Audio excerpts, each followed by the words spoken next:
تازہ ترین ویڈیوز کے لیے ہمارا چینل سبسکرائب کر کے بیل آئیکن پریس کریں تاکہ آپ کو ملے ہر اپڈیٹ سب سے پہلے۔ میں اپوزیشن کو یہ کہنا چاہتا ہوں کہ ہاتھ آسمان پہ لے جاؤ، پاؤں زمین پہ لے آؤ، خلا میں لٹکو۔ عمران خان ٹکا کے 5 سال پورے کرے گا، اور آپ آئین اور قانون کے دائرے میں رہتے ہوئے جو جمہوری ایکٹیویٹی کرنا چاہیں آپ کو اس کی اجازت ہے، لیکن اپوزیشن کو میں کبھی کبھی مفت مشورے دیتا ہوں۔ آج بھی مفت مشورہ دے رہا ہوں کہ پاکستان یہ ریجن انٹرنیشنل سیاست یہاں ہونے جا رہی ہے، ڈومیسٹک سیاست کی یہاں گنجائش نہیں ہے۔ یہ جلسے جلوسوں سے آگے جانے جا رہا ہے، اور اس ملک کی اکانومی کا سٹینڈ کرنا اور اس ملک کا دنیا میں اصولوں پہ زندہ رہنا کہ نہ اپنی سرزمین کسی کو دیں گے، نہ اپنی سرزمین پہ کسی کو مداخلت کرنے دیں گے، یہ وہ سلوگن ہے جو عمران خان نے لگایا ہے۔ اپوزیشن ٹھس ہے، اللہ عمران خان لکی آدمی ہے، میں آپ کو کہتا ہوں وہ مقدر کا سکندر ہے۔ ایسی نلائق اپوزیشن ملی، یہ کہہ رہے تھے ہاں کل آ رہے ہیں پرسوں آ رہے ہیں، آؤ جی آؤ، لیکن آپ نے کرنا کیا ہے؟ یہ ملک پاکستان دنیا کی سیاست میں سینٹرل ایشیا اور پاکستان میں ایک اہم رول پلے کرنے جا رہا ہے، جس کے خلاف انڈیا نے این ڈی ایس نے میڈیا پہ ایک جنگ شروع کی ہوئی ہے، اور انشاءاللہ تعالیٰ اس کو شکست دیں گے۔ دیکھیں میری طرف سے تو 16 فروری سے نواز شریف فارغ ہے، باقی مجھے نہیں پتا کورٹس کیا فیصلہ کرتی ہیں۔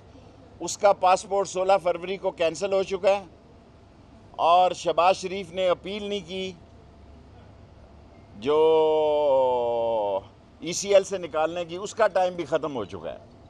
اور باقی نور مقد کا آپ نے بڑا سارے میڈیا کہہ رہے ہیں، کل ہم نے ای سی ایل میں ان کے سارے والدین کو قاتلوں کے ای سی ایل میں ڈال دیے۔ اسلحہ لائسنس کی کسی غلط فہمی میں نہ شامل ہو جائیں کہ یہ پچھلا دور نہیں ہے کہ 1 لاکھ پروہیبٹڈ بور جاری ہو گئے۔ اس میں رولز ہیں، ضابطے ہیں، ٹیکس پیمنٹ ہے، اور اس میں سٹینڈرڈ ہے کہ کون سا آدمی اسلحہ لے۔ مجھے اختیار ضرور ملا لیکن میں پھنس گیا ہوں۔ ہر آدمی، ابھی چیمبر والے بھی کہہ رہے تھے کلاشن کوف چاہیے، جس سے بات کرو وہ کہتا ہے کلاشن کوف چاہیے۔ وہ دور چلا گیا کلاشن کوفیں بانٹنے والا۔ جب تک میں وزیر داخلہ ہوں میرٹ پہ کلاشن کوف کا لائسنس دوں گا۔ یہ انڈین اور این ڈی ایس سارے سازش کر رہے ہیں کہ پاکستان پر ملبہ گرا جائے، پاکستان کو دنیا کی نظروں میں بدنام کیا جائے۔ ہم نے 70-80 ہزار جانیں پہلے دی ہیں، اور اب عمران خان کا یہ فیصلہ ہے کہ نہ ہماری سرزمین کسی کے خلاف استعمال ہوگی، نہ کسی کو استعمال کرنے دیں گے۔ کووڈ کے تحت ہم نے تمام بارڈر بند کیے ہیں۔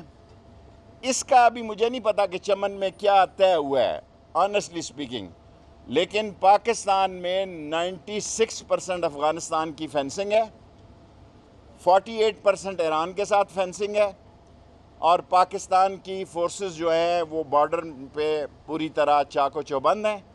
پاکستان کے اندر انتشار اور خلفشار پیدا کرنے کی سازش ہے، اور اس لیے پاکستان کے اندر جو ہے دہشت گردی کے واقعات کا خطرہ ہے۔ افغانستان افغان جانے اور افغانستان جانے، افغانیوں کو نے بہتر فیصلہ کرنا ہے کہ انہوں نے کیا فیصلہ کرنا ہے۔ ایز اے وزیر داخلہ میرے پاس صرف بارڈر مینجمنٹ ہے، سو بارڈر میں کوئی مہاجر نہیں آ رہا جی، کوئی مہاجر نہیں آ رہا، اور بارڈر میں فرسٹ کلاس ہیں حالات، سب ٹھیک ہے۔